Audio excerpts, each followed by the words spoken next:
Station. So without further ado, let me welcome to the stage Catherine Ma. She is Executive Director of the Wikimedia Foundation.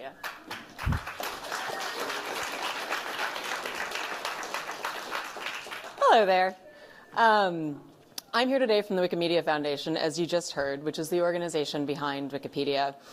We were asked today to speak about open innovation, and Wikipedia is an incredible example of this. Communities coming together collaboratively to create something that is greater than the sum of its parts.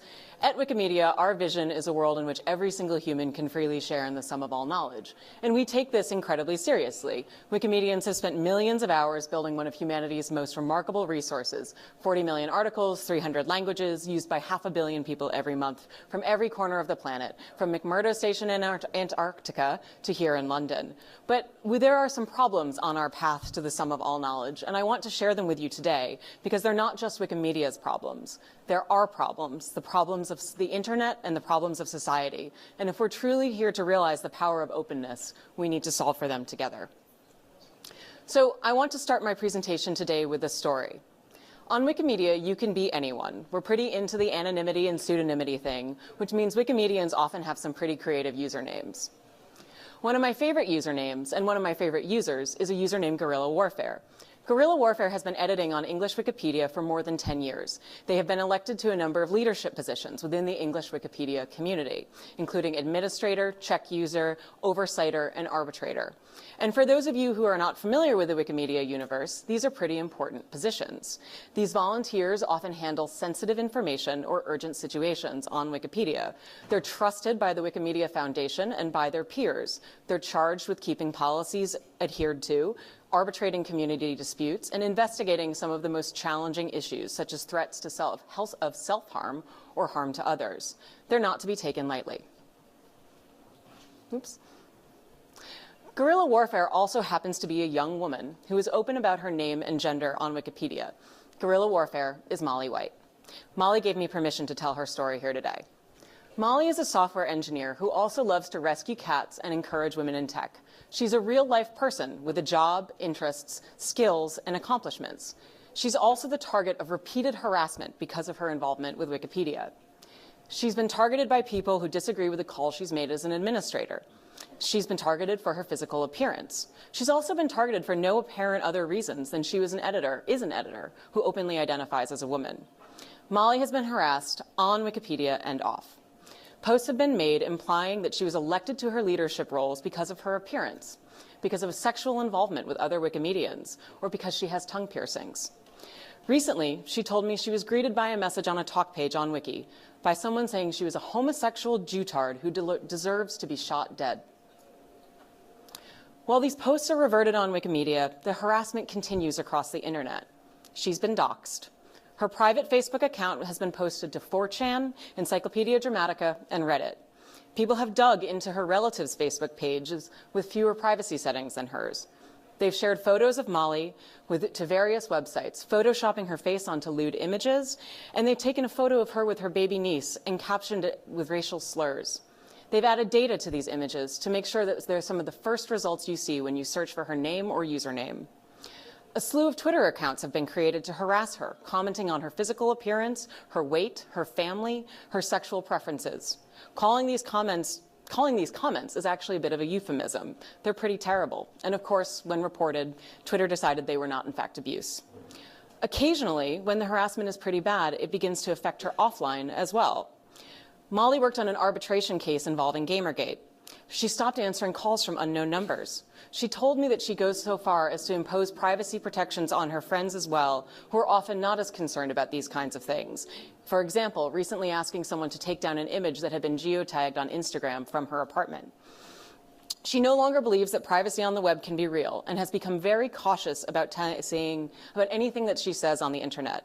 She feels that everything that she does will be viewed through the lens of people who already believe that she's a terrible person. So why am I telling you all of this? Because unfortunately, Molly's story is not unique. A 2015 survey conducted by the Wikimedia Foundation found that 38% of responding users had experienced being harassed on or about the Wikimedia projects. Many of them are women, people of color, people of non-binary gender identities, people from places other than Europe or North America. And more than half of these people reported leaving or decreasing their participation in the Wikimedia projects as a result of this harassment. We're missing their voices and we're missing their knowledge. And why does this matter? Well, English Wikipedia, which is widely regarded as the most complete Wikipedia, has about 5 million articles. But on English Wikipedia, only 16% of the more than 1.3 million biographies are of women. In a 2012 evaluation by the Oxford Internet Institute, they found that more than half of the articles on Wikipedia are about places, events, and people that only represent 2.5% of the world's land area. And of all the geotagged articles on Wikipedia, only 2.6% actually represent anything on the continent of Africa, which holds 14% of the world's population. At the Wikimedia Foundation, we know that representation and quality of articles improve when more people contribute and when more diverse people contribute. And of the 5 million articles, that's just the beginning. Never mind all the world's knowledge, we're just getting started. There's a current estimation by one of our Wikimedians that there are about 104 million notable things out there in the world, which leaves 99 million things that have not yet been represented, in part because we are not seeing representation of the people who actually are familiar with these subjects and can contribute that knowledge. And this isn't just a problem of Wikimedia. This is a problem of the internet, our internet.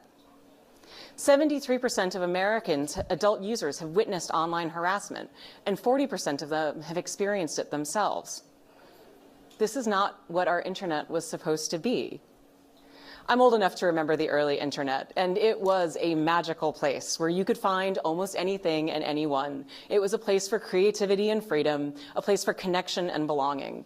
Wikimedia was born in the early internet, and we still believe in that magic. We believe in freedom of expression and freedom of information, and the ability to share our knowledge, thoughts, and desires for the future freely with the world. Harassment threatens that sharing. Many of us here are advocates for the open web, and as Wikimedians, advocates of collaboration and openness, we are fiercely committed to protecting that. But if we protect the open web for it to simply become a place of hatred and of fear, then what are we protecting it for? If we close out the voices of those who are harassed and are told that their contributions are not valid, that they are not welcome here, then what is openness? We don't just need an open web, we need an inclusive web. And I'm here to tell you that while we may not have it right yet, Wikimedia is here to fight for the right to participation and inclusivity. After all, our vision is a world in which every single human can freely share in the sum of all knowledge. That's not just a statement, that is a promise of inclusivity. It's at the heart of what we do. Every single human, all knowledge. For us, inclusivity isn't just an aspiration, it is a necessity. It is not a nice to have, it is a need to have.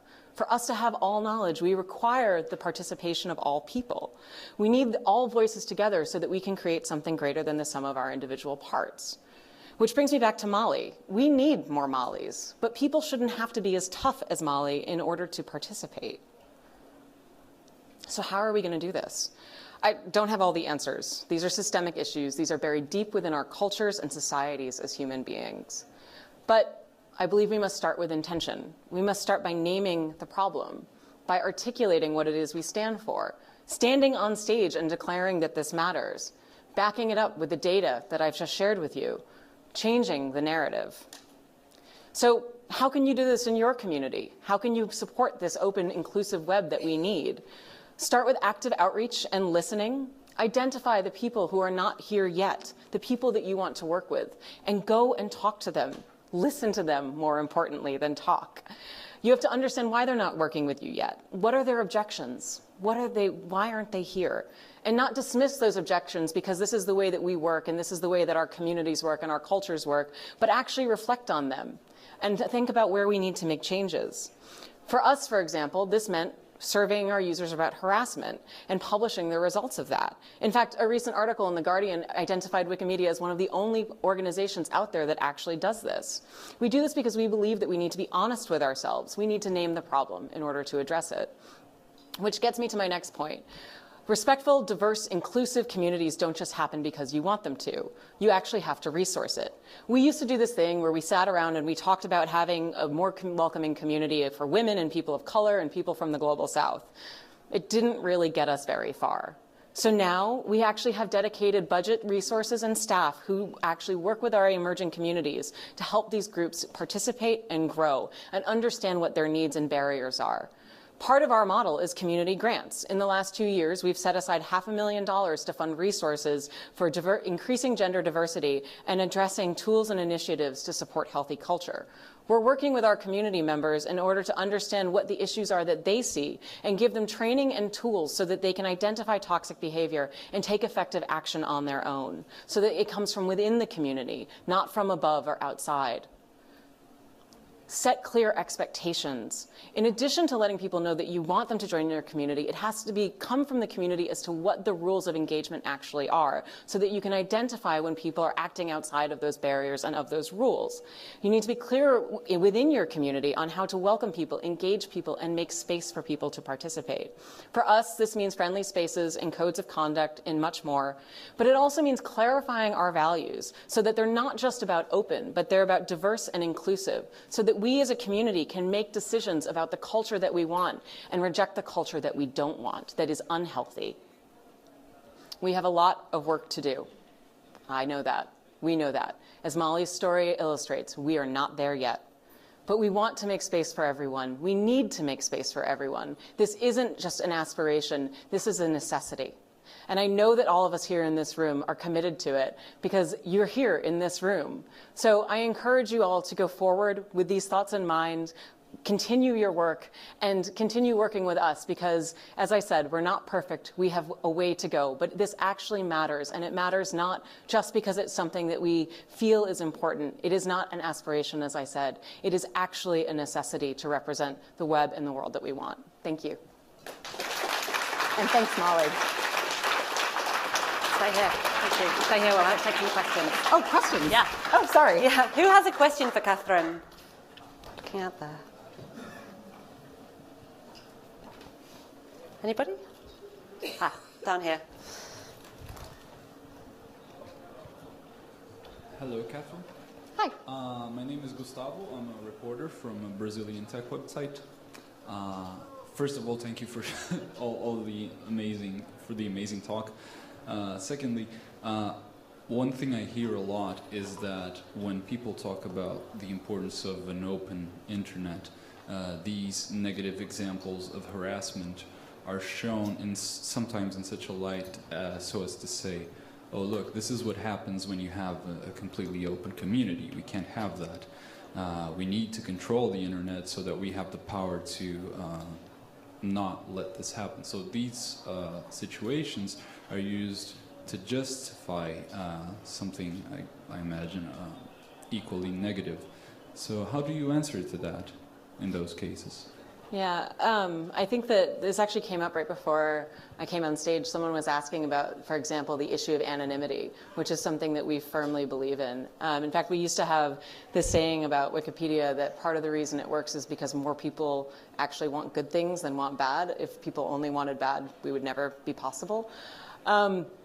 You know, from our perspective, it is actually about that. It's that we believe that most people who participate in our community and in the open web are generally there because they are appreciative of the good parts about it, the creativity, the innovation, the connection.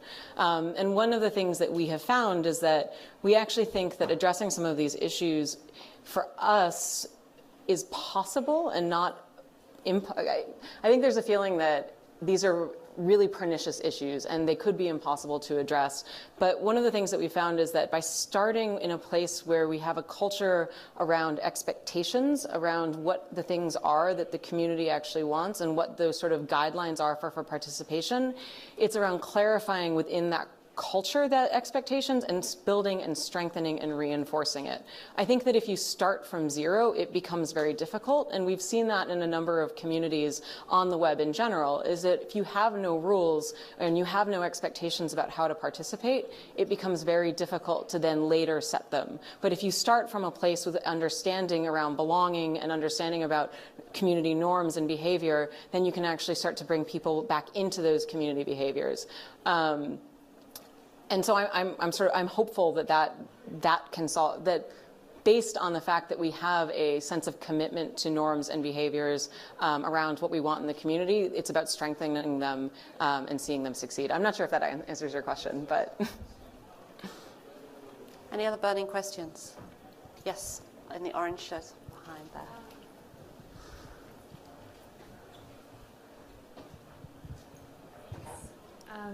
Hi.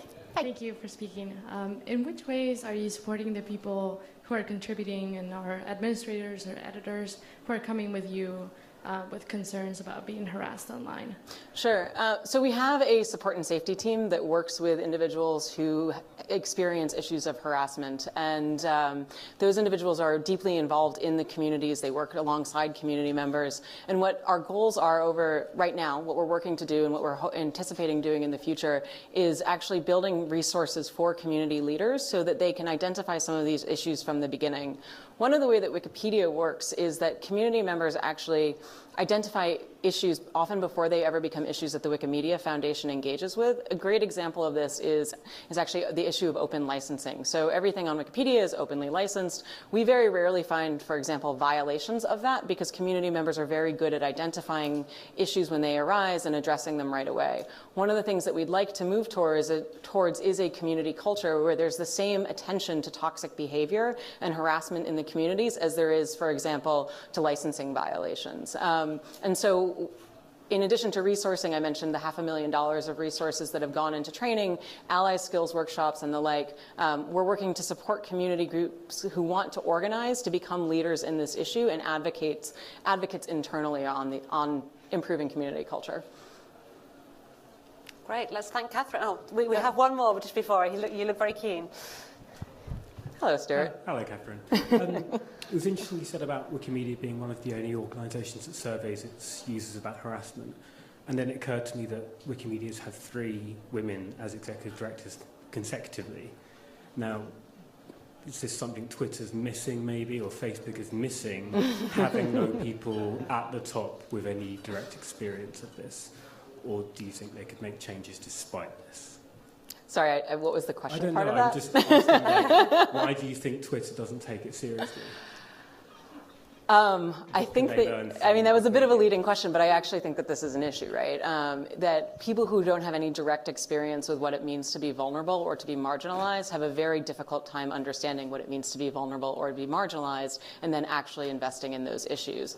I recognize that by standing up here and telling these stories and even mentioning Gamergate on a stage, it increases my likelihood of being harassed, doxxed, or otherwise targeted. That's kind of a scary thing, but I think it's a responsibility that I have within the Wikimedia Foundation and all of us as leaders within these communities have, is to be able to name this and address it and sort of confront it head on. At the same time, I would never demand that someone does that. I think it is a personal choice, but I feel it's a responsibility. As to why Twitter or Facebook make bad decisions or don't seem to have invested in these issues to the same extent,